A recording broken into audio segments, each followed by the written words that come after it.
Hello, this is Rick Kelly. I just want to talk about the leader, Bill Walsh, the late Bill Walsh, former NFL coach, and also, I guess, his tie to higher education is as head coach of Stanford University for two different stints.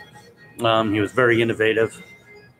Um, he popularized maybe using the passing game as a running game with his use of the West Coast offense.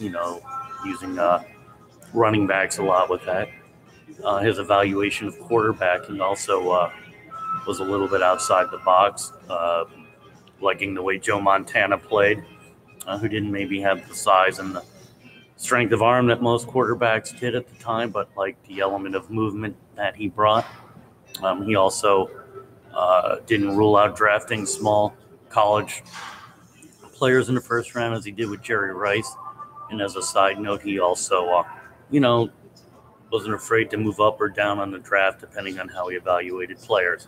Scripting plays was another innovation. Going into a game with a good plan was somewhat ahead of his time, but also a lot of contingency planning, which certainly has tie-ins to some higher education principles we've talked about.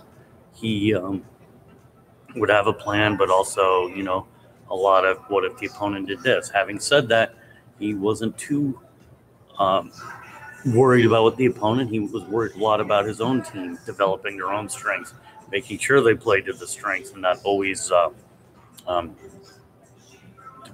not always doing what the opponent dictated. So we said that was some of our strategy planning that we talked. Sure, external forces have a role, but you also have to be very aware of your internal forces of strength, and doing a good job with the SWOT analysis is important. Other things, he generally had strong work ethic, remained calm under pressure. He didn't have a lot of sideline theatrics, generally remained calm, and maybe that's why we saw the 49ers win a lot of late games. But he was forceful and strong. He did come from a boxing background. And at times he was not overly sentimental, as he generally popularized the strategy of maybe trading a player a year too early instead of too late. Thank you.